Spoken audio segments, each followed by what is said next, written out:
हाय दोस्तों, केवल ईश्वर की कृपा, ये का सुंदर कार्यक्रम।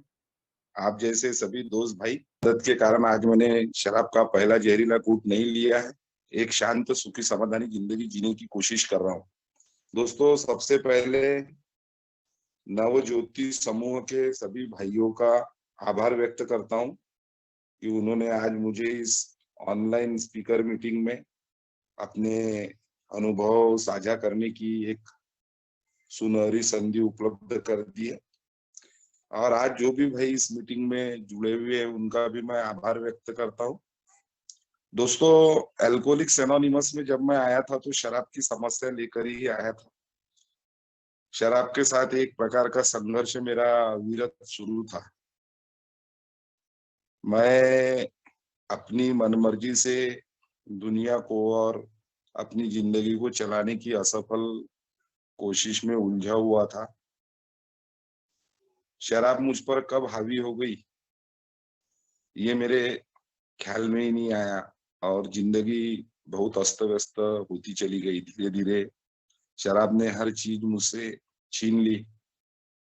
17 साल का शराबी जीवन रहा है मेरा, ये में आने के पहले का। और इन 17 सालों में मुझे शराब ने जो भी सीख दी है उस सीख के आधार पे ही आज मैं अपनी जिंदगी जीने की कोशिश कर रहा हूँ। एल्कोहलिक्स एनोनिमस में जब मैं आया था तो मैं सिर्फ ये चाहता था कि शराब अगर दूर हो जाए तो शायद मेरी समस्याओं का समाधान मुझे मिल जाएगा। उस समय के हिसाब से शायद वही सोच मेरे लिए सही थी, क्योंकि ए के कार्यक्रम को मैं पूरी तरह से नहीं जानता, नया था। और ये सोचता था कि अगर मैं सिर्फ शराब से दूरी बना लूंगा तो शायद मेरी जिंदगी अच्छी तरह से चलने लगेगी। पहले कुछ शुरुआती दिन में मैंने एक ही काम किया, क्योंकि मेरे पास दूसरा पर्याय नहीं था। मेरे रिहैब्स हो चुके थे, बहुत बार हॉस्पिटलाइज में हो चुका था, सभी प्रकार के आवा बावा के उपचार मैं कर चुका था। पर शराब से छूटने का तो दूर, मेरा मैं उससे दूर रह पाऊंगा कि नहीं ये भी सोचना मेरे लिए मुश्किल हो गया था। तो अगर मुझे जीना था तो मुझे ए में आना था। मैं शुरुआती जो मेरे दिन थे ए के, वो सिर्फ मैंने मीटिंग करने में खर्च किए और ए के कार्यक्रम को समझने की कोशिश किया। धीरे धीरे मेरे ये बात समझ में आने लगी कि यार शराब से तो अपनी दूरी बढ़ रही है। और धीरे धीरे मैं अल्कोहलिक्स एनोनिमस में दिन पूरे करते गया, साल पूरे करते गया। और फिर मेरा एक आत्मविश्वास मुझे आने लगा कि अब मैं अपनी जिंदगी को मैनेज कर सकता हूँ। और मेरे पास पैसा आने लगा था, मेरी खोई हुई प्रतिष्ठा, इज्जत मुझे वापस मिलने लगी थी। समाज में फिर से मेरा रुतबा, मेरा एक जो व्यवहार का तरीका था, सब लोग मुझे मानने लगे थे। तो मैंने सोचा यार ये अपन ने जो शराब से दूरी बनाई है ये इतनी काफी है, ज्यादा कुछ चीजों की जरूरत नहीं है। हालांकि मैं ओल्ड टाइमर्स जो थे उनकी शेयरिंग से सुनता था कि ये कुछ अलग कार्यक्रम है, कदमों का कार्यक्रम है, 12 कदमों का कार्यक्रम है, 12 परंपराओं का कार्यक्रम है, आध्यात्मिक कार्यक्रम है, ऐसे शब्द मैं सुनता था। लेकिन आध्यात्मिक शब्द से मुझे बड़ी चीड़ होने के कारण मैंने कभी इन बातों की तरफ गहराई गहराई से नहीं सोचा। मैं सोचता था यार सिर्फ मद्य मुक्ति ही अपने लिए ठीक है, शराब से अपन दूर है, अच्छी जिंदगी जी रहे हैं। आज अपन शराब नहीं पी रहे हैं, अपना घर परिवार अच्छा है, सब कुछ ठीक ठाक चल रहा है, तो कौन ये आध्यात्मिक कार्यक्रम के लफड़े में पड़ेगा। तब तक मैंने बिग बुक भी नहीं पढ़ी थी। मैं बड़ा ही अच्छी जिंदगी जी रहा था, मीटिंग्स करता था, शेयरिंग सुनता था, शेयरिंग करता था और बड़ा ही खुश था, अच्छा था, सब कुछ अच्छा चल रहा था। लेकिन दोस्तों, 2 साल के बाद कुछ ऐसी घटनाएं हुई कि मुझे दोबारा शराब की ओर जाना पड़ा। और 2 साल के बाद जब मेरे हाथ में शराब आई तो मेरे पैर के नीचे की जमीन खिसक चुकी थी। मेरा आत्मविश्वास पूरी तरह से धराशायी हो चुका था। और अब मैं बड़ा ही पशु-पश में पड़ चुका था कि यार ये प्रॉब्लम क्या है मेरे साथ एग्ज़ैक्टली। इतने दिन शराब से दूर रहने के बाद और एक-एक कार्यक्रम पे चलने के बाद, मीटिंग्स करने के बाद भी अगर मैं शराब की ओर दोबारा जा सकता हूँ, तो शायद कुछ तो भी और बात होनी चाहिए। तो मेरे मन में जिज्ञासा जगी कि यार अपनी प्रॉब्लम कुछ अलग है, सिर्फ़ मीटिंग करना ही अपने लिए काफ़ी नहीं है। तो दोबारा फिर मैं एक बार और ईश्वर की कृपा से अल्कोहलिक्स एनोनिमस के दोस्त भाइयों की मदद से दोबारा इस कार्यक्रम पे आया और मैंने कार्यक्रम की शुरुआत की। तो इस समय मेरे ये ख्याल में आया कि यार मैं भले ही मीटिंग कर रहा था, शराब से मैं दूर था। मैंने आत्म-परीक्षण किया कि मेरी गलती कहाँ हुई? क्या ऐसी बात हुई कि मैं दोबारा शराब की ओर गया? तो मेरे ख्याल में आया कि यार मैं एक ड्राई ड्रंक स्टेज में था। मैं सिर्फ़ शराब से दूर रहने को ही अपनी मंजिल मान रहा था। मैंने अपने आप पे काम नहीं किया था। मैं सिर्फ़ शराब से दूरी बनाए हुए था, मीटिंग्स में जा रहा था, शेयरिंग सुन रहा था, शेयरिंग्स कर रहा था। ए के कार्यक्रमों में मैं सक्रिय सहभाग ले रहा था। लेकिन जो ए का सही कार्यक्रम था 12 कदमों का, वो मैंने अपने आप से दूर रखा था। उसको मैंने क्योंकि जब मुझे बताया गया कि इन 12 कदमों के माध्यम से मुझे अपनी बीमारी पे काम करना है, तो मुझे ये संकल्पना थोड़ी अटपटी भी लगी, ठीक भी नहीं लगी और मुझे वो स्वीकार भी नहीं हुई। और दूसरे ने बताई हुई बात को आसानी से मानने की मेरी प्रवृत्ति भी नहीं थी, क्योंकि मैं बदलना नहीं चाहता था। मैं ये सोचता था कि यार मेरी जो ज़िंदगी की परिस्थितियाँ हैं, ये अगर बदल जाएँ तो कुछ अच्छा हो जाए। अगर मेरी ज़िंदगी में ये जो लोग हैं, मेरी पत्नी है, मेरे माँ-बाप हैं, मेरे भाई-बहन हैं, ये सभी जो रिश्तेदार हैं, ये थोड़ा-सा अपना एटीट्यूड चेंज कर ले, थोड़ा मन बड़ा कर ले, तो शायद मेरी ज़िंदगी अच्छी हो सकती है। दोस्त मित्र मुझे समझ ले, मेरी सेल्फ पिटी को सुने, तो शायद मेरी ज़िंदगी सुधर सकती है। ऐसी ही उलझनों में मैं उलझा हुआ था। गहराई से किसी चीज़ को सोचना, समझना ये मेरी वृत्ति में शामिल नहीं था। मैं बड़ा ही ऊपरी मन से कार्यक्रम को लेने के कारण शायद दोबारा मैं शराब की ओर गया और ए का जो सही कार्यक्रम जो बिग बुक में बताया हुआ है या जो ओल्ड टाइमर्स अपनी शेयरिंग से बताने की कोशिश करते हैं, उसकी तरफ मैंने ध्यान नहीं दिया। मैं भी एक तरह से टू स्टेपर बन गया था। सिर्फ़ शराब से दूरी बनाकर मैं एकदम से दूसरे भाइयों को संदेश देना, ए के प्रचार-प्रसार के काम में सक्रिय सहभाग लेना, इतना ही मर्यादित ज़िंदगी मैं जी रहा था। तो यही कारण मेरे समझ में आए कि दोबारा शराब की ओर मैं अगर जा सकता हूँ, तो मुझे सबसे पहले मेरी समस्या को समझना होगा। मेरा सौभाग्य था कि बिग बुक मेरे हाथ में आया, बिग बुक मैंने पढ़ा, बिग बुक को मैंने समझा स्पॉन्सर की मदद से। स्पॉन्सर ने मुझे बिग बुक बताया, स्पॉन्सर लिया और स्पॉन्सर ने बिग बुक मुझे बताया कि अल्कोहलिक्स एनोनिमस का प्रोग्राम क्या है। तब मेरे ख्याल में आया कि अरे यार! मैं जो सोच रहा था वो नहीं है, कुछ और बात है। मुझे अब थोड़ा-सा इस चीज़ की ओर शायद इसे मेरी ज़िंदगी का प्रमुख कार्य बनाना पड़ेगा और इसकी तरफ ध्यान देना पड़ेगा। मैंने बड़ी ही सीरियसली फिर बिग बुक को पढ़ना शुरू किया। स्पॉन्सर की मदद से उस कार्यक्रम को समझने की कोशिश किया और धीरे-धीरे एक-एक दिन के आधार पे फिर मैं उस कार्यक्रम को अपनी ज़िंदगी में प्रैक्टिस करने की कोशिश करने लगा। तो दोस्तों, मुझे यहाँ बताया गया था कि आध्यात्मिक कार्यक्रम है और आध्यात्मिक कार्यक्रम का अर्थ भी बिग बुक में स्पिरिचुअल एक्सपीरियंस करके जो अपेंडिक्स है उसमें वहाँ पे उन्होंने उसको स्पष्ट किया हुआ है कि आध्यात्मिक अनुभव और आध्यात्मिक जागृति इन शब्दों का अगर हम समानार्थी शब्द अगर अल्कोहलिक्स एनोनिमस में ढूँढते हैं, तो हमें ये बात समझ में आती है कि अल्कोहलिक्स एनोनिमस प्रणीत आध्यात्मिक अनुभव या आध्यात्मिक जागृति का सीधा-साधा अर्थ ये होगा कि शराब से दूरी बनाकर एक अच्छी ज़िंदगी जीने के लिए मुझ में, स्वयं में, मेरे व्यक्तित्व में मुझे योग्य बदलाव लाने ज़रूरी है। अब जब ये चीज़ मुझे पता चली कि अरे! मुझे अपने व्यक्तित्व में बदलाव लाना है, तो आध्यात्मिक शब्द का अर्थ मेरे लिए बदल गया। क्योंकि पहले तो आध्यात्मिक शब्द का अर्थ मैं धार्मिक इतना ही सिर्फ़ उसकी व्याख्या करता था। लेकिन जब मैंने 12 कदमों को पढ़ा, देखा और समझने की कोशिश किया, आज भी कोशिश करता हूँ। पूरी तरह से कार्यक्रम को समझ नहीं पाया हूँ, समझने की कोशिश कर रहा हूँ। तो मेरे ख्याल में आता है कि यार ये जो कार्यक्रम है मुझसे बदलने की माँग करता है, कि मैं बदलूँ, तो मेरी दुनिया बदलेगी। पहले मैं जब शराबीपन में था तो मेरी सोच ये थी कि यार आजू-बाजू के लोग बदले ना, इन्होंने बदलना चाहिए, मैं तो ठीक हूँ। मुझे तो कोई प्रॉब्लम नहीं है। शायद मेरी पत्नी अगर थोड़ा-सा उसका रवैया बदलती है तो शायद हमारे संबंध अच्छे हो सकते हैं। मेरे मम्मी-डैडी अगर थोड़ा-सा मेरे लिए थोड़ा दिल बड़ा कर लेते हैं, मुझे पैसे वगैरह उपलब्ध कराते हैं, तो शायद हमारे संबंध सुधर सकते हैं। तो मेरी सोच ही ऐसी थी कि मैं ये चाहता था कि लोग मेरी हर माँग को पूरी करें, मेरी मनमानी को सहन करें और मैं स्वेच्छाचार से अपनी ज़िंदगी को चलाने की कोशिश कर रहा था। और मन बहलाने के लिए मैं धार्मिक उपचार भी करता था, अनुष्ठान, यज्ञ, ये सभी चीज़ों का मैंने प्रयोग किया है, पठन-पाठन सभी किया है।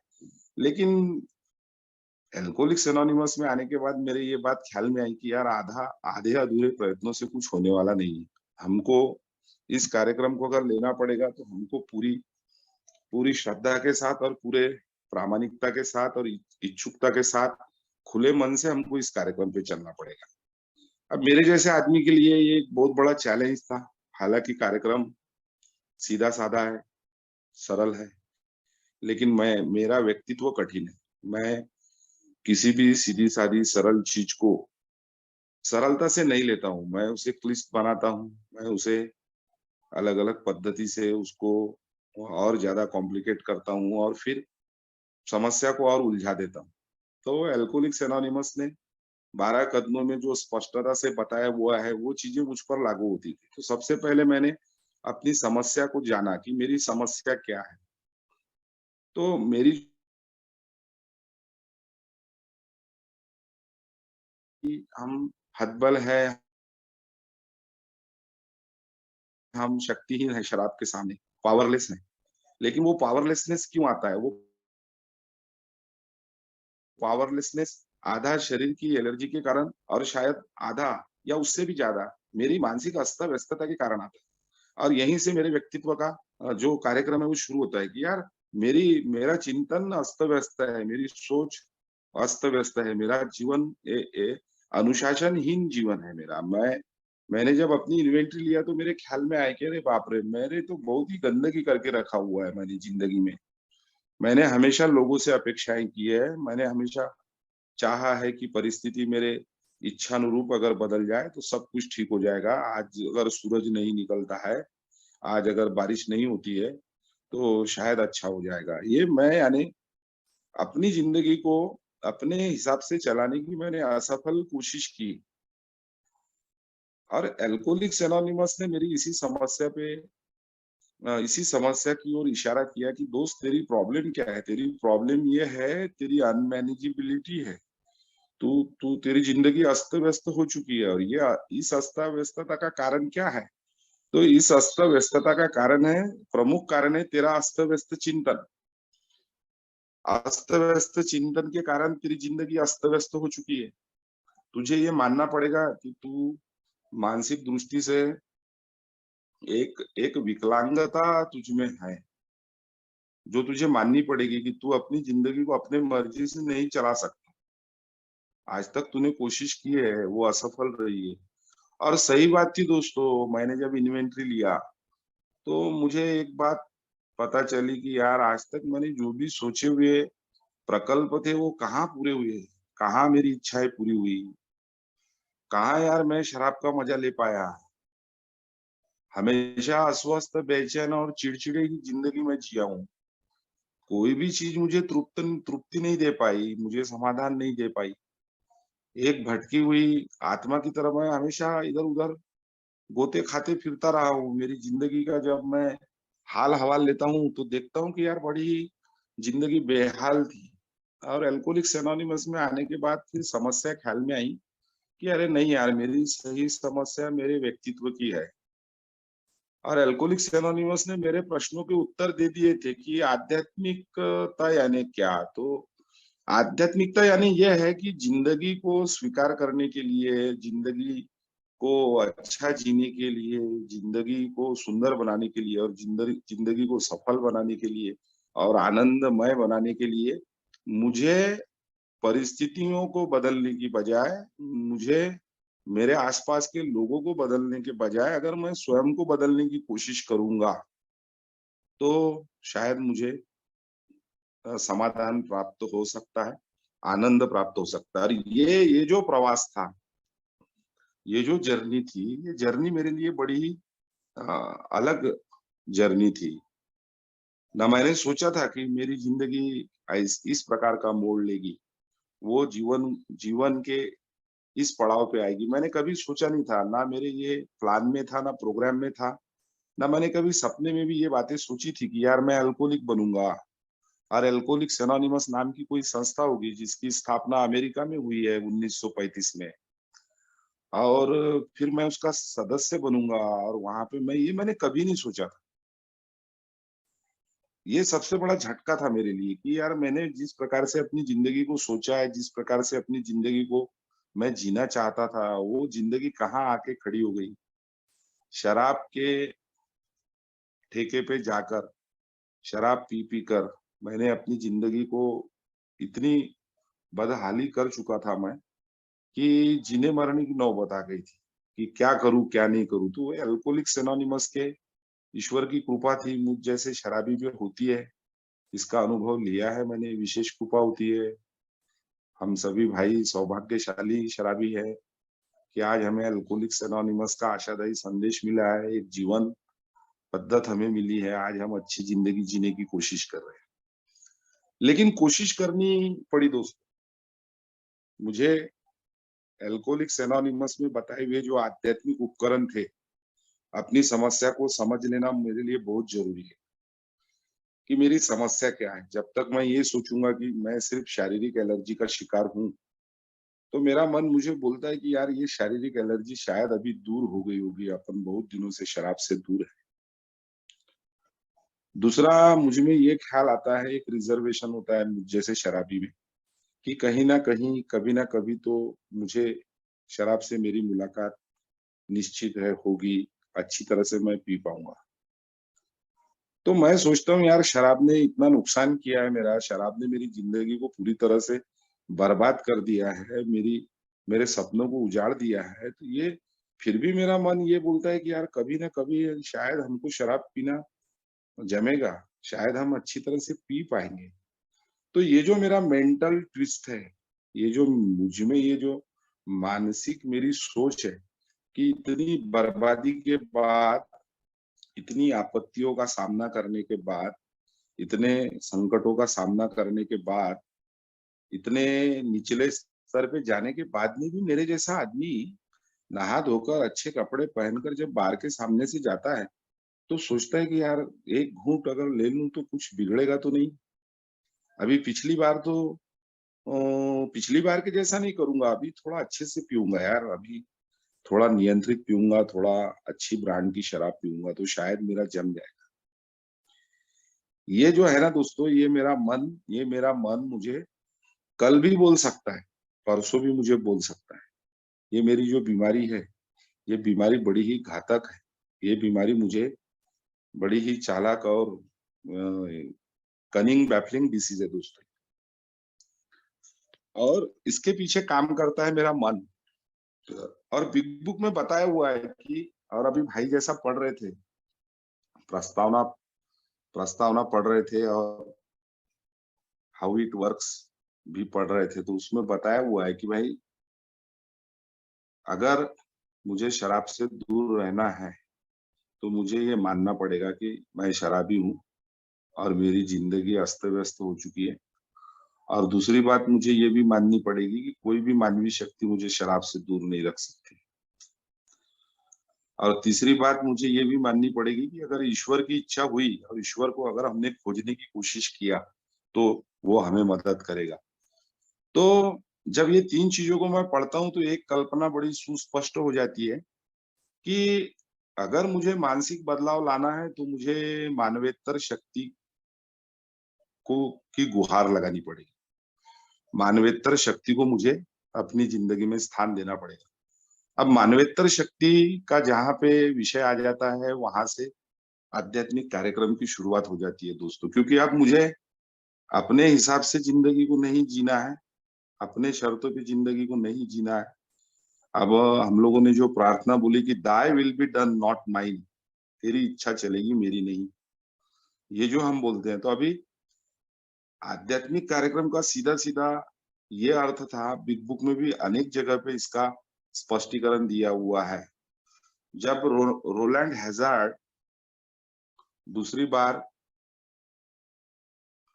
हमारे वो साइकोलॉजिस्ट के पास गया था, तो उसने उसको बोला था कि यार देख, ऐसा है कि तेरी जो केस है वो बड़ी होपलेस केस है, पूरी निराशाजनक स्थिति बन चुकी है। तो मुझे तो कोई उपाय सूझता नहीं है। लेकिन फिर बाद में उसने ये भी कहा था कि ऐसा होता है कभी-कभी, मैंने देखा है कि कुछ आश्चर्यजनक चीज़ें होती है आदमी के साथ आध्यात्मिक, कि उस आदमी के व्यक्तित्व में परिवर्तन होता है और वो एक अच्छी ज़िंदगी जी सकता है। लेकिन ये सभी चीज़ें आध्यात्मिक तौर-तरीकों को इस्तेमाल करने के बाद ही हो सकती है। ऐसा कार्ल यूंग ने रोलैंड हैज़ार्ड को बताया था और बाद में रोलैंड हैज़ार्ड ने इन्हीं तत्वों का उपयोग करके फिर सोब्राइटी अचीव किया था। ये कहानी हमारे बिग बुक में बताई हुई है। There is a solution chapter के आखिरी पोर्शन में ये बात बताई हुई है। तो वहाँ पे जो आध्यात्मिक अनुभव और आध्यात्मिक जागृति होने के बाद हमारे 12 कदमों में भी बताया हुआ है कि भाई इन कदमों के परिणाम स्वरूप हम में आध्यात्मिक जागृति हुई और यह संदेश हम अन्य शराबियों तक ले जाने लगे और हमारे जिंदगी के हर क्षेत्र में हम इन तत्वों का पालन करने की कोशिश करने लगे। तो ये जो स्पिरिचुअल अवेकनिंग है या स्पिरिचुअल एक्सपीरियंस है, वहां पे सीधा सीधा उसका मीनिंग मेरे हिसाब से और बिग बुक और हमारे प्रोग्राम के हिसाब से ये निकलता था कि भाई मुझे स्वयं के व्यक्तित्व में बदलाव करना पड़ेगा। स्वयं के व्यक्तित्व में अगर मैं बदलाव करने के लिए तैयार हूँ, और स्पिरिचुअल एक्सपीरियंस के अपेंडिक्स में आखिरी में बोला हुआ है कि ऑनेस्टी, ओपन माइंड और विलिंगनेस, ये 3 चीजें जो है, ये इंडिस्पेंसिबल है प्रोग्राम के लिए। मुझे प्रामाणिक रहना पड़ेगा, मुझे खुला मन रखकर काम करना पड़ेगा और मुझे इच्छुक रहना पड़ेगा। ये तीनों चीजें मुझे अगर आध्यात्मिक बदलाव, अगर मुझ में अपने व्यक्तित्व में बदलाव लाने हैं, तो मुझे मुझे जो सूचित किया हुआ है, मुझे जो कार्यक्रम बताया हुआ है, मेरी समस्या का समाधान इस कार्यक्रम में है। अगर मैं अपनी समस्या को भली-भांति समझ लेता हूँ कि मेरी समस्या क्या है, तो एक मनोशारीरिक रोग का शिकार हो चुका हूँ मैं। मेरा मेरा जो मेरी जो बीमारी है, वो शारीरिक तो है ही लेकिन मानसिक भी है। अब मैं बड़ी उलझन में और पशोपश में फँसा हुआ हूँ। मैं शराब के ठेके पे जाता था, तो वहाँ पे मिनटों मैं चहलकदमी करते रहता था और ये सोचते रहता था कि यार अंदर जाऊँ या ना जाऊँ? शराब तो छोड़ना चाहता था यार, लेकिन मुझे मार्ग नहीं मिल रहा था। तो मैंने 1-2 बार मुझे अनुभव आया है कि मैं उस शराब के ठेके के सामने चहलकदमी कर रहा हूँ और सोच रहा हूँ कि यार आज अगर मैं पीता हूँ, तो दिन भर पीते रहनी पड़ेगी और रुकता हूँ तो यार मैं कैसा रुक पाऊँगा, क्योंकि पूरा शरीर हिल रहा है और बड़ा ही यानी डर लग रहा है कि अगर मैं शराब नहीं पीऊँगा तो मैं कैसा फेस कर पाऊँगा, मैं शायद जीवित भी बचूँगा कि नहीं। तो ये चीज़ों का मैंने बड़ा ही यानी अनुभव किया था। तो मेरे ये ख्याल में आ गया कि यार शारीरिक एलर्जी तो मुझे है ही, लेकिन ये जो मानसिक पागलपन मुझ में आया हुआ है, इस मानसिक पागलपन के लिए मुझे क्या करना है? तो अल्कोहलिक्स एनोनिमस ने जब मेरी समस्या को सुस्पष्टता से मेरे सामने रखा, तो सिर्फ समस्या को ही नहीं रखा, तो उसका समाधान भी मेरे सामने प्रस्तुत किया और उसी को हम लोगों ने हायर पावर फिर बोला है कि मेरी समस्या का समाधान ईश्वर मुझे दे सकता है, अगर मैं उसको खोजने की कोशिश करूँगा तो। अब मुझे ईश्वर को खोजना पड़ेगा और फिर तीसरे कदम के बाद चौथे कदम से लेके 9वें कदम तक जो कार्यक्रम दिया हुआ है, उस कार्यक्रम को मुझे अपनी ज़िंदगी में स्थान देना पड़ेगा।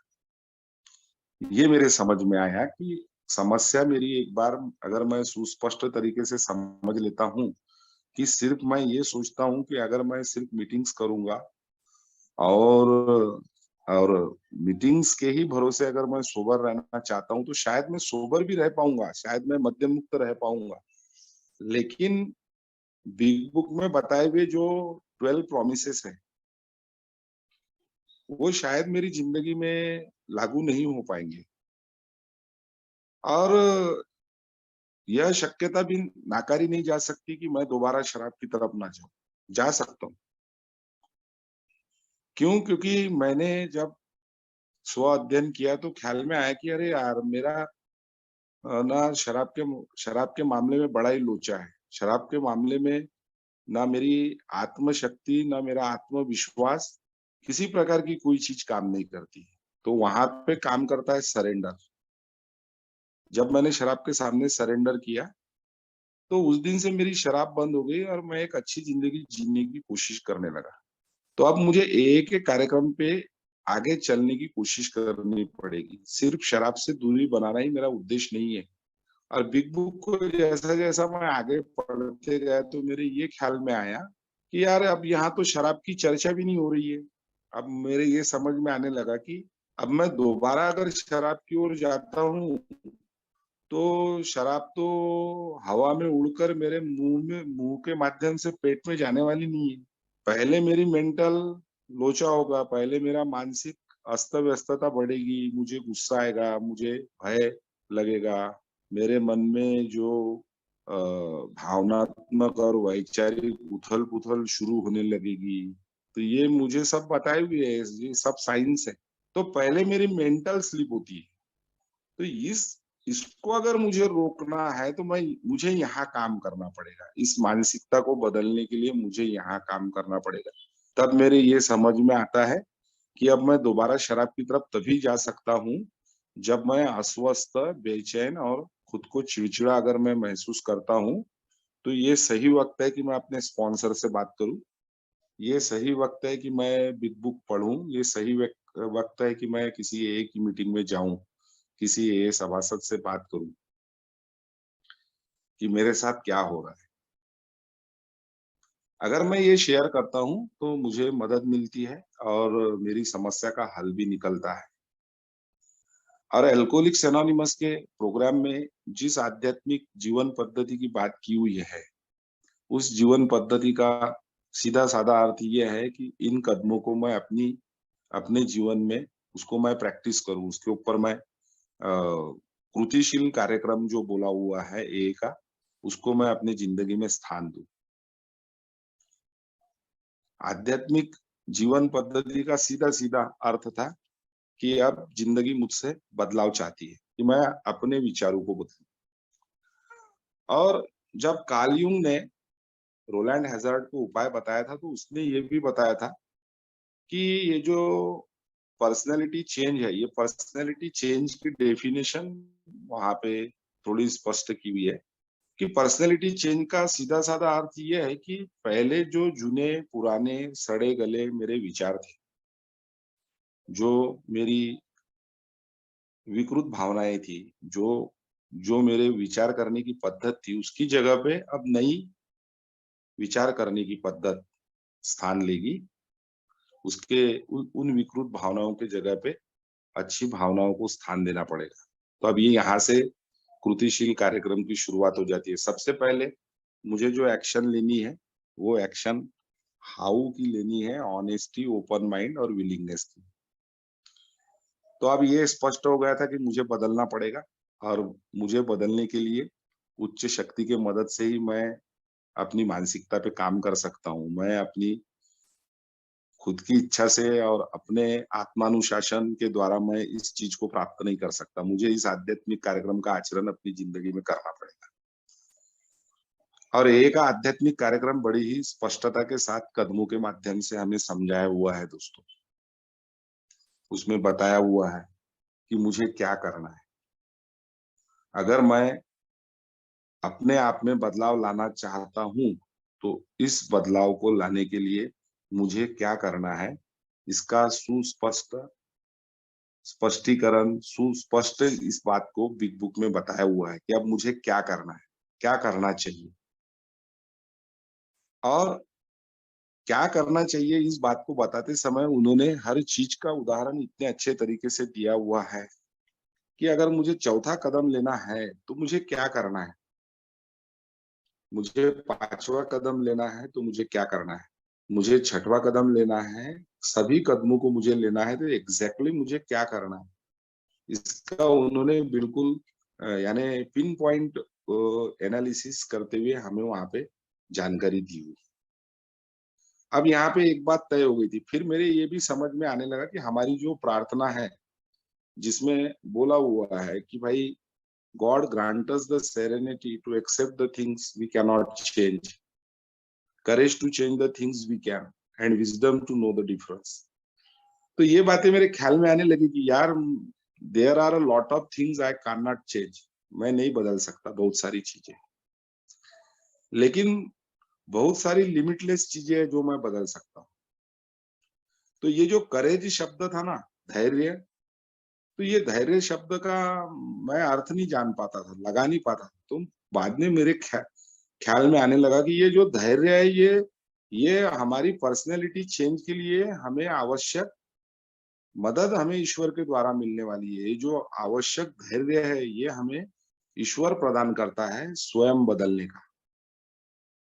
अब हमें एक नई नई जिंदगी मिली है, एक नया कार्यक्रम हमें मिला है और वो है स्वयं बदलने का, और इसमें आनंद है दोस्तों, इसमें आनंद है, स्वयं बदलने में आनंद है। अब मैं एक-एक कार्यक्रम पे चलते-चलते मुझे ऐसा लगता है कि यार रोज हम कुछ ना कुछ बदलाव ला सकते हैं हमारी जिंदगी में।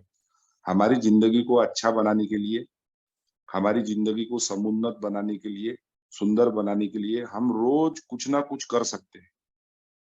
सुबह उठते से शाम को सोने तक इतनी परेशान,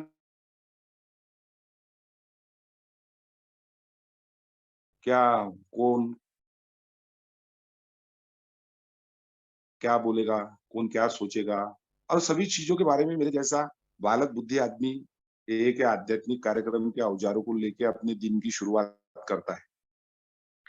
मेरा मन हर चीज़ के आगे-आगे भागता है। मेरा मन हर चीज़ की प्लानिंग करना चाहता है। और फिर वहीं मुझे ख्याल आता है, thy will be done not mine. तो फिर मेरे ख्याल में आने लगा कि नहीं, अभी मेरी इच्छा नहीं चलेगी, अभी परमेश्वर की इच्छा चलेगी। तो क्या हो रहा है कि धीरे-धीरे प्लानिंग कम होती जा रही है। पहले मैं स्ट्रेसफुल लाइफ जीता था, क्योंकि मेरा सारा स्ट्रेस जो रहता था वो प्लानिंग, प्रोग्रामिंग, चॉक आउट करने में, और बाकी का जो स्ट्रेस रहता था ये किया हुआ प्लानिंग और प्रोग्रामिंग सही होगा कि नहीं।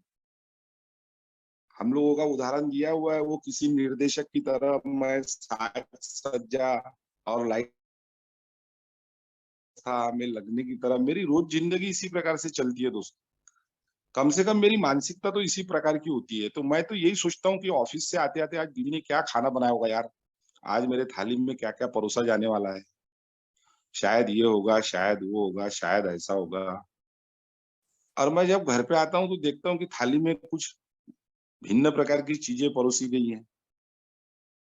तो इस प्रकार की जो आज प्लानिंग और प्रोग्रामिंग जो एक अल्कोहलिक मेरे जैसा करता है, आज ये के प्रोग्राम के कारण मैं समझने लगा हूँ कि नहीं यार, मेरे मर्जी से नहीं चलेगा। अभी ईश्वर है ना, वो जब मेरी शराब रोक सकता है, मुझे ए का मार्ग बता सकता है, तो वो मेरी हर चीज की चिंता कर सकता है।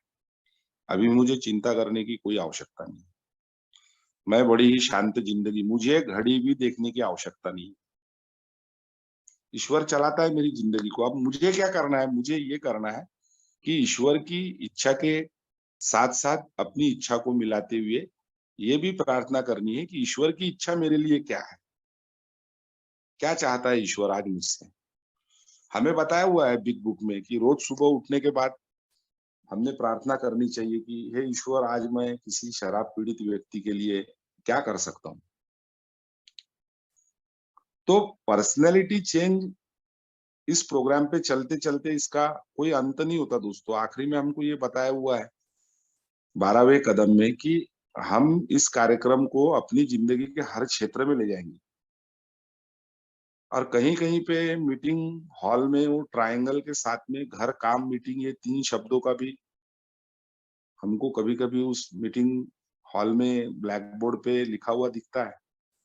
तो क्या मेरे जैसे शराबी की ज़िंदगी अब इस त्रिकोण में आ गई है कि मैं अपनी इस आध्यात्मिकता को या इस व्यक्तित्व के बदलाव को मैं अपनी ज़िंदगी के बाकी के क्षेत्रों में भी ले जाऊँ, जहाँ मैं काम करता हूँ, वहाँ पर मैं इस सुंदरता को ले जाऊँ। सबसे पहले तो ये सुंदरता मेरे घर से आनी चाहिए। कठिन है, लेकिन शक्य है, पॉसिबल है, हम कर सकते हैं। बोलना बड़ा आसान है, अभी मैं आध्यात्मिक कार्यक्रम के बारे में शेयरिंग तो कर रहा हूँ, लेकिन मैं जानता हूँ कि कठिन कार्यक्रम है बदलना। लेकिन बदलना अच्छा लगता है दोस्तों, क्योंकि दूसरा पर्याय नहीं है हम लोगों के पास। अब मेरे मेरे जैसा आदमी या मेरे जैसे जो भी भाई ए में है, वो हम पीछे नहीं आ सकते, अब हमें आगे-आगे चलना पड़ेगा।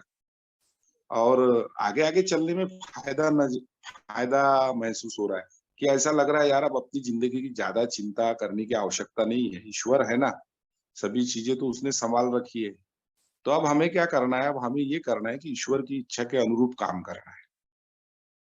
उसके पहले हमको ये 12 कदमों का अभ्यास करना पड़ेगा। स्पॉन्सर की मदद से हमको अपने जीवन की, आत्म जीवन की बड़ी ही निर्भयता के साथ और बड़ी ही सूक्ष्मता पूर्वक हमको छानबीन करनी पड़ेगी। ये छानबीन इसलिए करनी पड़ेगी ताकि मैं अपने आप को समझ पाऊँ कि मैं एग्ज़ैक्टली क्या हूँ? मैं क्या हूँ यार? मेरी क्या औकात है? मेरा क्या मेरा माइंड क्या है? मैं क्या हूँ? मैंने क्या-क्या और ये सब चीज़ें मेरे को अल्कोहलिज़्म में मिलती है दोस्तों। मेरी सही मानसिकता अल्कोहलिज़्म में छुपी हुई है। आज मैं हमेशा भगवान से यही प्रार्थना करता हूँ कि भगवान तूने जो मुझे अल्कोहलिक बनाया तो अच्छा किया। आज अल्कोहलिक बना हूँ करके इस आध्यात्मिक कार्यक्रम पे चलने की मैं कोशिश कर रहा हूँ। नहीं तो मेरे जैसा शराबी तो शराब पी-पी कर अपनी ज़िंदगी को ढेर करने के फिराक में था। लेकिन उस उच्च शक्ति ने मुझे एक मौका दिया है कि मैं अपनी ज़िंदगी को सँवारूँ, सुधारूँ और अच्छी ज़िंदगी स्वयं भी जिऊँ और दूसरों को भी जिलाऊँ। तो इस आशीर्वाद का मेरे जैसे आदमी ने फ़ायदा उठाना चाहिए, मैं उठाने की कोशिश कर रहा हूँ। ये के आध्यात्मिक कार्यक्रम पे चलने की कोशिश कर रहा हूँ और धीरे-धीरे रोज़ बदलने की कोशिश कर रहा हूँ। जब भी मुझे कोई परेशानी होती है, प्रॉब्लम होती है या मैं भयग्रस्त हो जाता हूँ या मुझे गुस्सा आता है या मुझ में आक्रोश आता है या मुझ में जेलसी आती है या ऐसी कोई भी नेगेटिव फीलिंग्स मुझे आती है, तो मुझे अल्कोहलिक्स एनोनिमस ने बताया है कि the problem is not in situation, the problem is with yourself. तो 11th स्टेप में मुझे बताया हुआ है कि थोड़ा साइड में आ जाओ यार, सोचो कि ऐसा क्यों हो रहा है, क्या प्रॉब्लम है? तो ख्याल में आता है कि यार कहीं तो भी मेरे एक्सपेक्टेशंस थोड़े ज़्यादा हैं, कहीं तो भी मैं सिचुएशन को एक्सेप्ट नहीं कर पा रहा हूँ, कहीं तो भी क्योंकि मेरी बहुत सारी पर्सनैलिटी डिसऑर्डर्स है, ये मैं मानता हूँ। जब मैंने आत्म-जीवन की छानबीन किया तो मेरे ये ख्याल में आया कि यार मैं बड़ा ही एक साइकिक टाइप का आदमी हूँ, मुझे प्रॉब्लम है। मैं हमेशा अपने आप की जो स्वयं की मेरी ओरिजिनल पर्सनैलिटी है उसको मैंने छुपाने की कोशिश किया हुआ है और लोग जिस पर्सनैलिटी को देखना चाहते हैं वही पर्सनैलिटी मैंने दिखाने की कोशिश किया है। बिग शॉटिज़्म और इन सभी चीज़ों का मैं शिकार रहा हूँ। लेकिन आज अल्कोहलिक्स एनोनिमस में जब डॉक्टर जेकिल और मिस्टर हाइड की कहानी मुझे बताई गई, तो समझ में आने लगा कि यार मैं रियल अल्कोहलिक हूँ। मेरी प्रॉब्लम डॉक्टर जेकिल और मिस्टर हाइड की है। हम डॉक्टर जेकिल को भी नहीं मार सकते, मिस्टर हाइड को भी नहीं मार सकते। दोनों को जिंदा रखना है, दोनों को अगर अच्छे से चलाना है तो हमको ये एक एक कार्यक्रम के अलावा पर्याय नहीं है। 5वें कदम में मुझे बताया जाता है कि जो भी छानबीन में मुझे लेखा-जोखा में जो भी चीज़ें, जो भी दोष मुझे स्वयं के ख्याल में आए हैं, वो मैं अपने स्पॉन्सर के साथ शेयर करूँ या किसी अन्य आदमी के साथ जिसे मैं समझता हूँ कि शेयर करना चाहिए, उसके साथ शेयर करूँगा। तो एक प्रकार का मुझे मुझे मुक्ति का एहसास होने लगता है कि अब मुझ पे कोई बंधन नहीं रहा, भूतकाल का अब कोई वर्चस्व मुझ पर नहीं रहा। पहले मैं डरता था अपनी अंदरूनी बातें बताने के लिए। मैं सोचता था कि यार अगर मैं ये अंदरूनी बातें अगर बताऊँगा, तो लोग मेरे बारे में क्या सोचेंगे? लेकिन इसके लिए मेरे स्पॉन्सर ने मेरी मदद किया, उसने बताया कि ऐसा कुछ नहीं है, तू दिल खोलकर अपनी बातें रख सकता है। तो मेरे ख्याल में आने लगा कि अरे यार ये सहज है, हम सिर्फ़ करने की देरी है, हमें सिर्फ़ पहला कदम उठाने की ज़रूरी है, इच्छुकता ज़रूरी है, चाहे वो पहला कदम हो, दूसरा कदम हो, तीसरा हो, इच्छुकता ज़रूरी है। और इस कार्यक्रम पे चलते समय मुझे एक बात और ख्याल में रखनी है कि जो मेरे पूर्वग्रह दूषित मत है, अपने बारे में, कार्यक्रम के बारे में, शराब के बारे में, समाज के बारे में और आध्यात्मिक चीज़ों के बारे में, उसे मुझे टटोलना पड़ेगा। मुझे अपनी स्लेट को क्लीन रखना पड़ेगा। पहले का मेरा जो ज्ञान है व्यापार का होगा और किसी अन्य चीज़ का होगा वो ठीक है, लेकिन अल्कोहलिज़्म के बारे में मुझे ए से शुरू करना पड़ेगा। मुझे समझना पड़ेगा कि यार मेरी प्रॉब्लम एग्ज़ैक्टली क्या है और उसपे क्या सॉल्यूशन बताया हुआ है। और इस प्रोग्राम को प्रैक्टिस करने के बाद ही हमको 12 स्टेप में बताया हुआ ये है आध्यात्मिक जागृति। तो अब आध्यात्मिक जागृति यानी मैं ये सोचता था कि यार मैं सुपरमैन बन जाऊँगा या स्पाइडरमैन बन जाऊँगा या फिर मैं बजरंगबली की तरह कोई पहाड़ उठा पाऊँगा, इतना शक्तिशाली बन जाऊँगा या वो अ, बजरंगबली जिस प्रकार से अपना विराट रूप कर लेते हैं और एकदम से छोटे बन जाते हैं, तो वैसा कुछ शक्ति मुझे प्राप्त हो जाएगी या फिर मैं शक्तिमान बन जाऊँगा वगैरह-वगैरह इस प्रकार के मेरे बाल-मन पे ये सभी चीज़ों के बचपन से संस्कार होने के कारण ईश्वर प्राप्ति यानी कोई बहुत बड़ा चमत्कार, जादू, ऐसा मैं सोचा करता था। कि मुझे कोई तो भी शक्ति प्राप्त हो जाएगी या फिर कोई अलादीन का चिराग मिल जाएगा और मेरी सब इच्छाएँ पूरी होंगी, ऐसा मैं सोचता था। लेकिन जब ए में आया तो यार बड़ा ही उदास हो गया, निराश हो गया, अरे यार! यहाँ पे फिर और बदलने की बात आ गई। अब यहाँ पे पहले तो इन्होंने बोला कि भाई 90 दिन शराब से दूर रहो, आते रहो और बाद में फिर मेरे हाथ में बिग बुक पकड़ा दिए और फिर बोले कि स्पॉन्सर लो। अब मेरे जैसा आदमी यार अहंकारी आदमी ये सब चीज़ों को करेगा तो कैसा करेगा? लेकिन मेरे पास दूसरा ऑप्शन क्या है?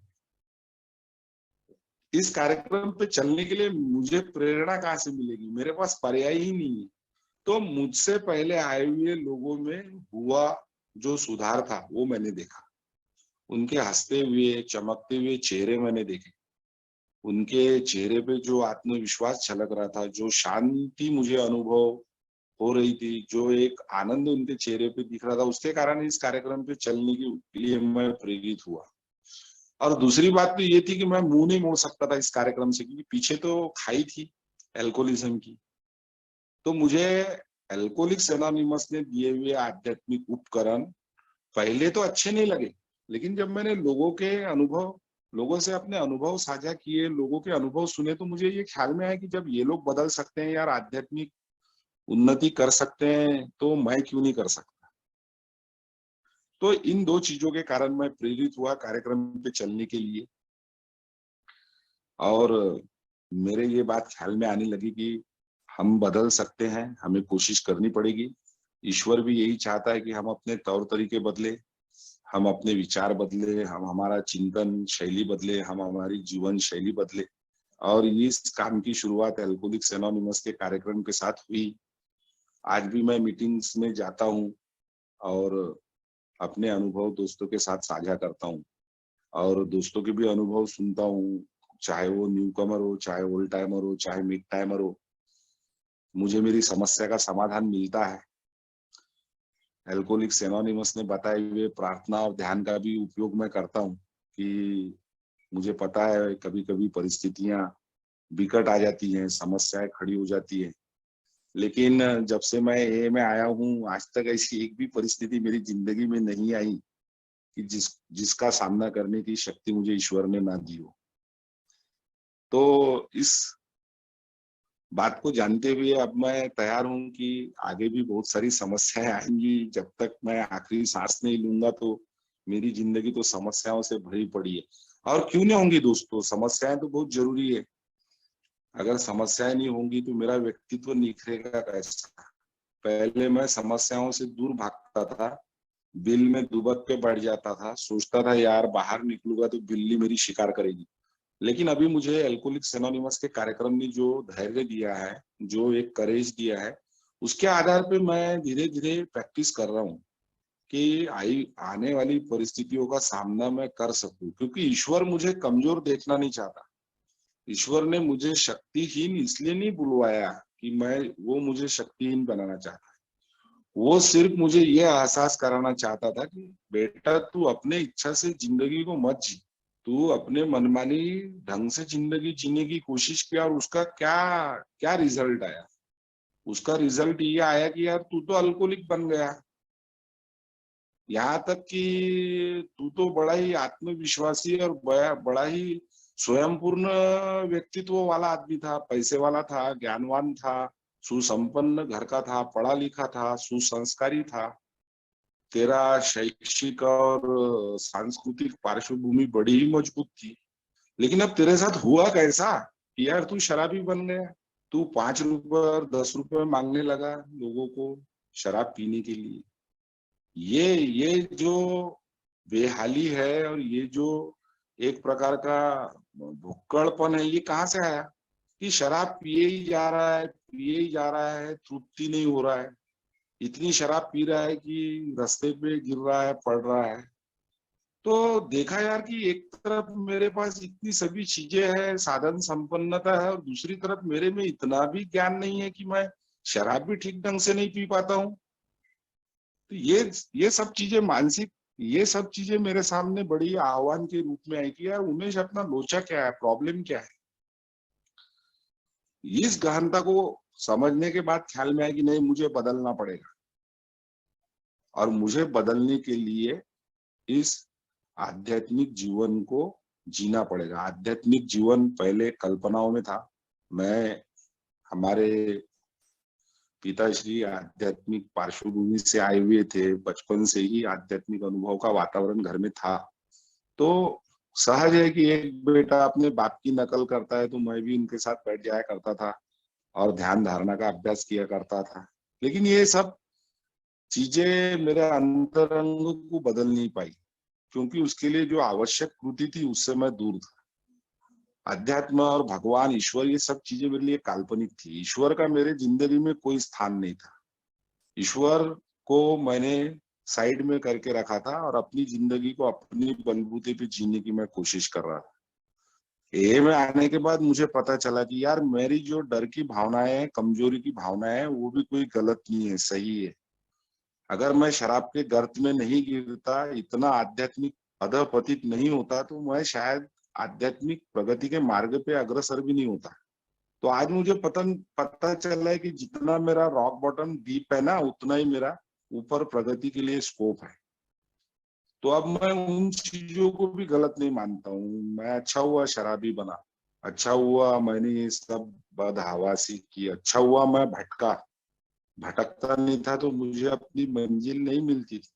लेकिन अभी मुझे ये तय करना पड़ेगा कि मेरे पास जो पर्याप्त साधन संपत्ति है, पर्याप्त समय, जो भी मेरे पास समय है, उसका मैं विनियोग किस प्रकार से करूं। क्योंकि अभी मैं गलती नहीं कर सकता दोस्तों, अभी मेरे पास सेकंड चांस नहीं है। अभी अगर मैं गलती करूंगा तो मैं अपना समय नष्ट करूंगा, मैं अपना संपत्ति नष्ट करूंगा। तो मुझे अल्कोहलिक्स एनोनिमस के आध्यात्मिक कार्यक्रम पे चलने के लिए रोज एक कुछ ना कुछ थोड़ी थोड़ी कोशिश करनी पड़ेगी। जब मैंने देखा तो बिग बुक में भी लिखा हुआ है कि अरे बाप रे, 12 कदम पढ़ने के बाद तो मेरे पैर के नीचे की जमीन खिसक गई। मैंने बोला अरे बाप रे, कितना ये लोग बोल रहे हैं और क्या क्या करवा रहे हैं मुझसे। इन्वेंट्री लो, अपने दोषों की कबूली दो। उसके बाद जो छठवां सातवां कदम था, वो तो बड़ा ही डेंजरस था। यार इतने कैरेक्टर डिफेक्ट्स है मुझ में, रोज नए नए भी कैरेक्टर डिफेक्ट आते रहते हैं। सब ये समस्या है। तो फिर अब एग्जैक्टली मुझे करना क्या है, तो फिर ख्याल में आने लगा कि नहीं, अपने को जो जिंदगी है ये अभी अपने हिसाब से ना चलाते हुए ईश्वर और अल्कोहलिक्स एनोनिमस के कार्यक्रम के अनुरूप हम चलेंगे। और एक एक दिन के आधार पे अच्छी जिंदगी बनाते चलेंगे तो देख रहे हैं कि यार जिंदगी बदल रही है। जब पीछे देखते हैं, सोब्राइटी के इन सालों को देखते हैं तो ख्याल में आता है यार जिंदगी थोड़ी तो बदली है। अभी तो बहुत बदलना बाकी है, शायद उसको सालों लग जाए या और कई जन्म भी लग सकते हैं अगर दोबारा जन्म मिला तो। लेकिन बदल रही है थोड़ी बहुत तो भी बदल रही है, परिस्थितियां बदल रही है, मनस्थिति बदल रही है। और अच्छा लग रहा है। नहीं तो एक एक कार्यक्रम पे क्यों आते, क्यों मीटिंग्स में जाते। अभी कुछ भाई मेरे पहले शेयर कर रहे थे तो उसमें से मेरे जैसे आदमी को विश्वास मिलता है कि यार एक उच्च शक्ति है जो काम करती है हमारे लिए अगर हम काम करें खुद पर। मुझे पता है वो है ए का मार्ग मुझे पसंद नहीं आया, उसमें मुझे बताया गया था कि लोगों को माफ करना पड़ेगा। तब तक मुझे यही पता नहीं था कि माफी मांगना आसान है और माफ करना बड़ा कठिन है। तो मेरा स्पॉन्सर बोले तू सिर्फ यार तोते की जैसा मुंह तो चालू कर, बाद में देख तेरा माइंड धीरे धीरे बनेगा। तो मैंने वही प्रयोग किया दोस्त। तो धीरे धीरे देखा मैं प्रेयर करता था, मेरी खुन्नस जाती नहीं थी, गुस्सा जाता नहीं था। आज भी मुझे गुस्सा आता है, मैं सोचता हूँ यार ये गुस्सा जाता क्यों नहीं।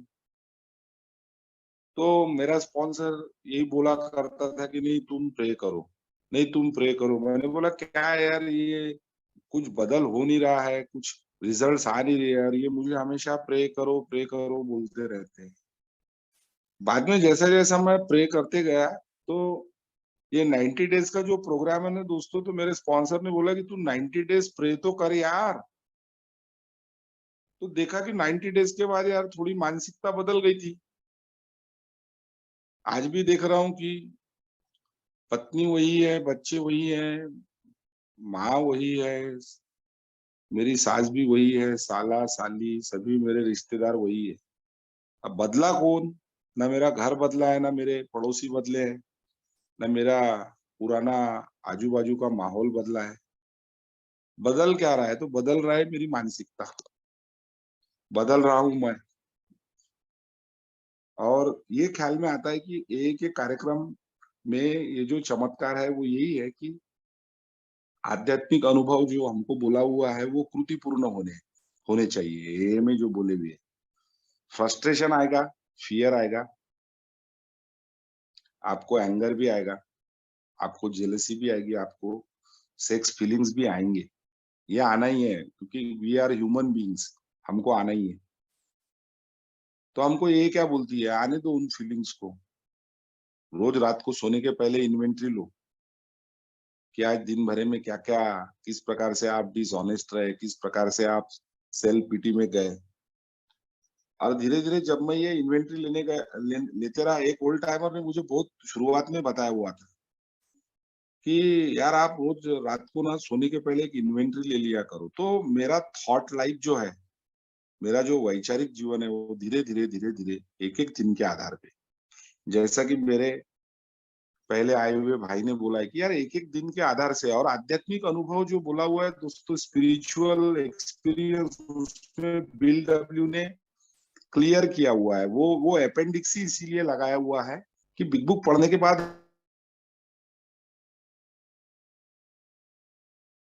करके आध्यात्मिक अनुभव, आध्यात्मिक जागृति या व्यक्तित्व का बदलाव, ये सब चीजें एक ही है। और उसमें बोला हुआ है कि जिस प्रकार से बिल डब्ल्यू को फ्लैश का अनुभव हुआ था उसी प्रकार से सबको अनुभव हो, ये जरूरी नहीं है। हम में से बहुत सारे लोग जो है वो एक एक दिन के आधार पे बदलते हैं उनकी जिंदगी। मुझे भी फ्लैश वगैरह का कोई अनुभव आज तक आया नहीं, लेकिन मैं ये देख रहा हूँ कि यार एक एक कार्यक्रम पे जब मैं चल रहा हूँ तो सब कुछ अच्छा है ना। तो चलो अभी इस कार्यक्रम पे चलना चाहिए, इस कार्यक्रम को अपनी जिंदगी में उतारना चाहिए। शायद धीरे धीरे धीरे धीरे ईश्वर प्राप्त हो ना हो, लेकिन ईश्वर प्राप्ति के मार्ग पे बाकी की जो जो बाकी के अलभ्य मुझे उपलब्ध हो रहे हैं, बाकी के जो अनुदान मुझे मिल रहे हैं वही कम है क्या? तो अब मेरे ख्याल में आने लगा है कि यार साइकिक चेंज जिसको बोल रहा है, जिसको काल युग में साइकिक चेंज बोला हुआ है, एक नेसेसरी पर्सनालिटी चेंज बोला हुआ है, वो पॉसिबल है। एक के प्रोग्राम के माध्यम से हम कर सकते हैं। हम ईश्वर को गुहार लगा सकते हैं, ईश्वर की मदद मांग सकते हैं। और हम अपने कभी-कभी ये होता है कि कोई दिन बड़ा ही बेकार दिन होता है, उस दिन हमें सिर्फ निराशा का सामना करना पड़ता है, हमारे कोई काम ठीक से नहीं होते और फिर हमारी थोड़ी श्रद्धा कम हो जाती है आध्यात्मिक कार्यक्रम पे। हम सोचते हैं यार ईश्वर आज कहीं छुट्टी पे तो नहीं चले गया, आज गाड़ी भी पंक्चर है और बारिश भी आ रही है, रेनकोट भी नहीं लाया है और आज जो भी दोस्त मिल रहे हैं सबका मुंह टेढ़ा है और लोग मेरा स्वागत नहीं कर रहे हैं, तो मैं थोड़ा सा डर जाता हूँ, सहम जाता हूँ, सोचता हूँ कि यार, लेकिन फिर उतने में एक फीलिंग मेरे मन में आती है कि ठीक है यार, आजू बाजू का वातावरण ठीक नहीं है, बॉस जरा थोड़ा सा उखड़ा हुआ है और मेरे कामों की प्रशंसा नहीं की जा रही है, तो कोई बात नहीं यार, थोड़ा सा शांत रहा जाए और जो परिस्थिति है उसमें कैसा एडजस्ट होना चाहिए उसको थोड़ा सा कोशिश करी जाए। तो एकदम से उत्साह मन में आ जाता है और ख्याल में आ जाता है कि नहीं, प्रोग्राम को प्रैक्टिस करना है, thy will be done not my, ऐसा फिर एक बार विचार करके और दोबारा अभी मैं अच्छी एक्शन ले सकता हूँ। लोगों का मुंह टेढ़ा है तो क्या हुआ, मैं अपना मुंह सीधा रख सकता हूँ।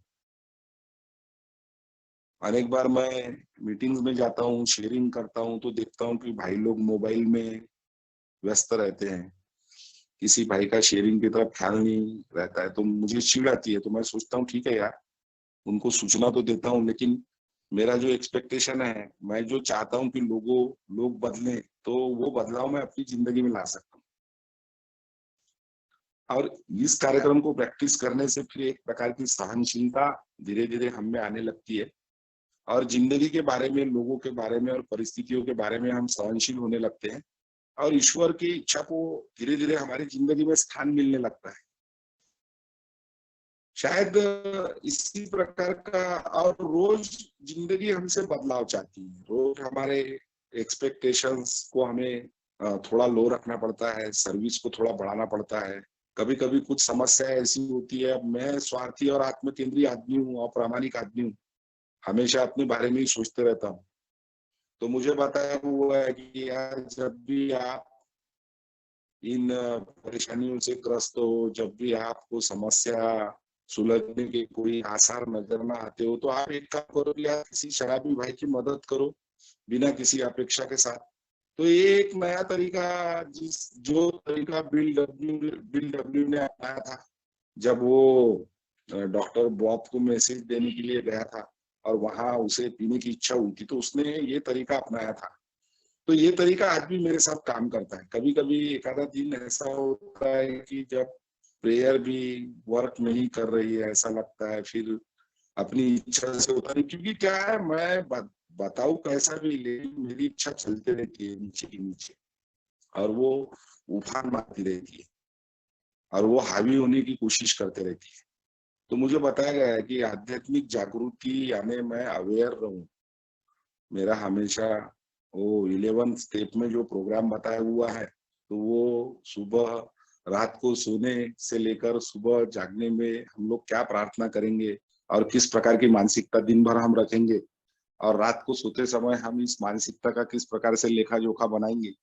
तो ये कृति मुझे करनी पड़ती है दोस्तों, रोज शाम शाम को मेरी इच्छा नहीं होती थी, मैं बैठता था इन्वेंटरी लेने तो मैं सो ही जाता था, आधी अधूरी इन्वेंटरी रहती थी।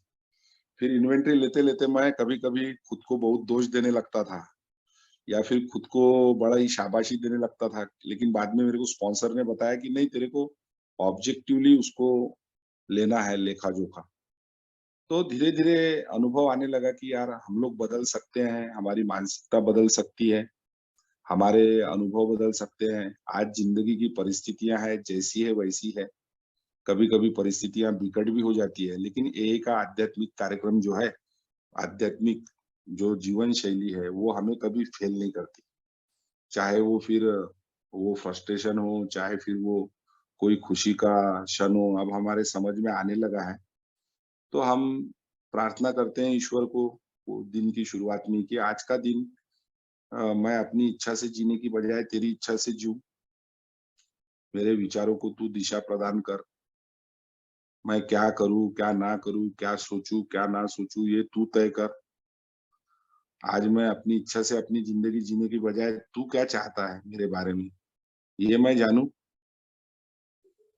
और जब ईश्वर की इच्छा देखा तो मैंने ईश्वर की इच्छा यानी बड़ी सहज थी, नैसर्गिक इच्छाएँ हैं सब कि मैं शराब ना पीऊँ, किसी को कोई अपशब्द ना बोलूँ, किसी के साथ दुर्व्यवहार ना करूँ, किसी का मन ना दुखाऊँ, किसी को गाली-गलौच ना करूँ, आज का दिन मैं शराब से दूर रहूँ।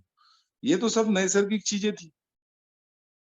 मेरी इच्छा क्या थी? शराब पीऊँ, मेरी इच्छा थी मस्ती करूँ, मेरी इच्छा थी लोगों का अपमान करूँ, मेरी इच्छा थी बड़प्पन दिखाऊँ, मेरी इच्छा थी शेखी-खोरी करूँ और सच्चाई को छुपाऊँ। लेकिन शराब ने मेरा जो मुखौटा था उसे फाड़ कर फेंक दिया। जिस मुखौटे के पीछे मैं छुपना चाहता था, जिस मुखौटे के पीछे मैं अपनी ज़िंदगी को स्वयं चलाने की कोशिश कर रहा था, शराब ने तो सबसे ज़्यादा मेरी मदद किया है। उसने उसने तो मुझे मेरी औकात बताई। दुनिया की कोई ऐसी शक्ति नहीं है जिसने मेरी औकात बताई हुई है। उसको अल्कोहल बोला जाता है दोस्तों, वो 100% कॉन्सन्ट्रेटेड अल्कोहल होता है। वो अपने अपने आप से इतना प्रामाणिक है कि आप किसी को भी शराब पिलाओ उसको चढ़ती ही है। शराब अपने से अप्रामाणिक नहीं है। शराब का काम ही है, वो ही काम वो करती है। उसने अपना धर्म कभी नहीं छोड़ा। मैं था, मुझे बदलाव करना था। शराब आज भी वैसी है, उसमें वही कंटेंट्स हैं। जब मैं शराब पीता था तब भी वही कंटेंट्स थे। शायद हज़ारों साल पहले भी उसमें वही कंटेंट्स थे। आने वाले हज़ारों सालों में भी शराब में वही कंटेंट रहेंगे। लेकिन मेरे अंदर के जो कंटेंट्स हैं ये बदलते रहते हैं। मेरे माइंड ने मुझे किस हालात में लेकर गया ये मैं समझने लगा, एक एक कार्यक्रम की बदौलत, कि मुझे परीक्षण हुआ कि नहीं अपनी ज़िंदगी अस्त-व्यस्त हो चुकी है, हम अपनी ज़िंदगी को नहीं चला सकते। अब हमारी ज़िंदगी को कौन चलाएगा? ईश्वर चलाएगा और ईश्वर की इच्छा के अनुरूप हमको काम करना पड़ेगा। दूसरा पर्याय मेरे पास है नहीं। दूसरा कोई भी पर्याय मेरे पास उपलब्ध नहीं है। जब भी कोई समस्या ज़िंदगी में आए, तो आध्यात्मिक उपाय ही मेरे मेरे लिए काम में आएँगे, दूसरी चीज़ें काम में नहीं आएँगी। फिर वो मेरी फाइनेंशियल प्रॉब्लम हो, मेरे बच्चों की समस्या हो, मेरे पारिवारिक समस्या हो, मेरी कार्यालयीन समस्या हो, एक ही कोई समस्या हो, कोई भी समस्या हो, मुझे रिवर्स गियर डालना पड़ेगा, गाड़ी पीछे लेनी पड़ेगी। मेरे लिए कोई डेड एंड नहीं है, मेरे लिए यू टर्न है। मैं यू टर्न ले सकता हूँ और पीछे आ सकता हूँ और चीज़ों को समझ सकता हूँ, माफ़ी माँग सकता हूँ, माफ़ कर सकता हूँ, कोई प्रॉब्लम नहीं है। 15 15 साल के बाद में भी मैं आज ये समझता हूँ कि यार मेरी भी गलती हो सकती है। 550 साल भी हो जाए सोब्रिटी के तो गलती हो सकती है। तो आध्यात्मिक कार्यक्रम का मीनिंग ये नहीं है कि गलतियाँ नहीं होंगी, गलतियाँ होंगी, रोज़ होंगी, बार-बार होंगी, लेकिन आध्यात्मिक कार्यक्रम का मीनिंग ये है कि उन गलतियों की जवाबदारी को स्वीकार करते हुए हम उनको उनकी दुरुस्ती की जवाबदारी, उसका नुकसान हमको भरना पड़ेगा और हम बड़ी ही चौड़ी छाती के साथ इन चीज़ों को स्वीकार करने के लिए हमको बोला हुआ है। हम जब 8वें और 9वें कदम का काम करेंगे, तो हमें बड़ी ही निर्भयता के साथ और बड़ी स्पष्टता के साथ जिन लोगों का हमने नुकसान किया है, उनकी हमको नुकसान भरपाई करनी है। कुछ लोगों की कर पाएँगे, कुछ लोगों की नहीं कर पाएँगे। लेकिन हम स्वयं में बदलाव लाके एक अच्छी नुकसान भरपाई हम लोग कर सकते हैं। मैं ये सोचता था कि लोग मेरा पैसा चाहते हैं, लोग मेरे अ, पद पद से लोग इम्प्रेस हैं, मेरी प्रतिष्ठा से लोग जलते हैं, वगैरह-वगैरह मेरी सोच है, आज भी रहती है मेरी सोच कभी-कभी। हवा घुस जाती है मेरे कान में, प्रसिद्धि की, पद की, प्रतिष्ठा की, पैसे की। ये मोह है जो मुझे हमेशा खींचते रहते हैं, बुलाते रहते हैं अपनी ओर, लेकिन आज ये है मेरी मदद के लिए। मुझे पता चलता है कि नहीं, थोड़ा कुछ गलत हो रहा है यार, अपने ईगो का गुब्बारा जो है वो फूल रहा है, तो उसको उसका जो प्रेशर है वो हमको सही रखना पड़ेगा प्रोग्राम की मदद से। आज ए वे ऑफ लाइफ जो है, ए की जो जीवन शैली है, रोज सुबह उठने से लेके रात को सोने तक की जीवन शैली है और जो बदलाव होगा वो मेरी सोच में होगा। हमने अपनी इच्छा और जीवन ईश्वर को देने का निर्णय किया। तो इसमें इच्छा यानी मेरे विचार ही हैं एक प्रकार के। और जब मैं बारीकी से सोचता हूँ तो मेरे ख्याल में आएगा कि मेरा अल्कोहलिज्म बनने का कारण ही बेसिकली मेरे विचार थे। इन विचारों के कारण ही मैं अल्कोहलिक बना। तो आज जब मैं ईश्वर को अपनी ज़िंदगी सौंपता हूँ तो इसका अर्थ ये नहीं है कि मेरे पास कुछ नहीं बचेगा। बहुत बार मेरे मन में ये शंका आती थी कि ईश्वर को जीवन सौंपना यानी फिर मेरे पास क्या बचेगा? लेकिन ऐसा नहीं है। तो ईश्वर को अपनी ज़िंदगी सौंपने का सीधा-सीधा अर्थ है कि अभी मैं नए परिप्रेक्ष्य में इन सभी चीज़ों को देखने की कोशिश करूँ। सिर्फ़ मुझे जैसा लगता है मन के ख़्याली पुलाव के आधार पे अब मैं ज़िंदगी नहीं जीऊँ, यथार्थ के धरातल पे ज़िंदगी जीने की कोशिश करूँ और उसके लिए आवश्यक जो भी कृति मुझे करनी है, उस कृति को करने से मैं ना डरूँ। उन चीज़ों को मुझे लाना पड़ेगा, उन चैलेंजेस को मुझे एक्सेप्ट करना पड़ेगा। अगर मैं ये सोचता रहूँगा कि ईश्वर कहीं से आएगा, स्वर्ग से अवतरित होगा और मेरी ज़िंदगी को सुधारेगा, तो शायद ये में आध्यात्मिक अनुभव का ये अर्थ नहीं है। उसमें ये बताया हुआ है कि हमको काम करना पड़ेगा, हमको पहल करनी पड़ेगी, हमको शुरुआत करनी पड़ेगी। जो बदलाव हम अपनी ज़िंदगी में लाना चाहते हैं, वो बदलाव हम सिर्फ़ शब्दों से व्यक्त नहीं कर सकते, तो हमें हमारे व्यक्तित्व में वो बदलाव को लाने की कोशिश करने के बाद ही हम वो लोगों को बता पाएँगे कि ए का कार्यक्रम कितना मजबूती का कार्यक्रम है। तो दोस्तों, मैं आज भी कोशिश करता हूँ, मैं जानता हूँ कि मेरी औकात एक शराबी की औकात है। मैं मैं अपनी औकात को नहीं भूल सकता। मुझ में शराबियत के पूरे लक्षण हैं। आज भी मेरी ज़िंदगी शराबी सोच कभी-कभी आती है। तो मेरे पास एक ही पर्याय है कि मेरे मुझे जो आध्यात्मिक उपकरण अल्कोहलिक्स एनोनिमस ने दिए हैं, उन उपकरणों को मैं उठाऊँ और मेरी ज़िंदगी की समस्या सुलझाने के लिए मुझे ईश्वर की मदद माँगना और खुद उसके लिए पहल करने की ज़रूरत है। अगर कोई आदमी सामने का है, ट्रैफिक जाम हो चुका है, तो मुझे अपनी कार को थोड़ा पीछे लेते आना चाहिए। और मैंने देखा है कि मेरे जैसे अल्कोहलिक का यही प्रॉब्लम होता है कि मेरी अगर किसी से भिड़ जाए तो फिर मैं आसानी से पीछे नहीं आता। क्योंकि मैं जीतने का शौकीन हूँ, मैं जीतना चाहता हूँ, हारना मुझे पसंद नहीं है। लेकिन ए में आने के बाद ख्याल में आया कि हारना ये कोई हारना नहीं है। अपनी क्योंकि मैंने शराब के सामने हार मानी तभी तो मैं शराब के सामने विजयी रहा। आज भी मैं रोज़ शराब के सामने हार मानता हूँ तो मैं एक दिन शराब के सामने विजयी रहता हूँ। तो मुझे ये ख्याल में आया कि ये जो चिंतन है मेरे लिए ठीक नहीं है। मुझे विजयी मुद्रा में रहने की बजाय मुझे शरण की मुद्रा में जाना पड़ेगा। शरण करना, सरेंडर करना ये मेरे लिए समस्याओं को सुलझाने का बहुत बड़ा उपाय है क्योंकि मेरा जो दिमाग है, बीमार दिमाग ये झट से किसी समस्या को पकड़ लेता है और उसे अपने तौर तरीकों से सुलझाने की कोशिश करता है और उसमें और उलझ जाता है। तो मेरे ये धीरे-धीरे अभी ख्याल में आने लगा है कि यार हम काम करने की बजाय थोड़ा हमारी सोच सोच में ईश्वर के विचारों को हम लोग सम्मिलित कर सकते हैं। हमारे ज़िंदगी को आध्यात्मिक बना सकते हैं।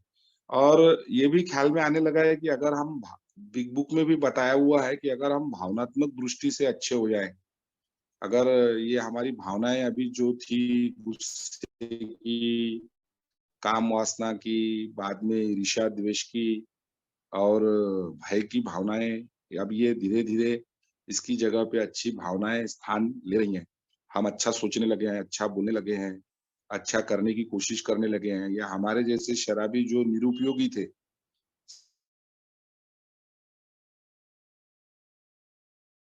एक तो सुधरे या ये मर भी जाए तो चलेगा। तो आज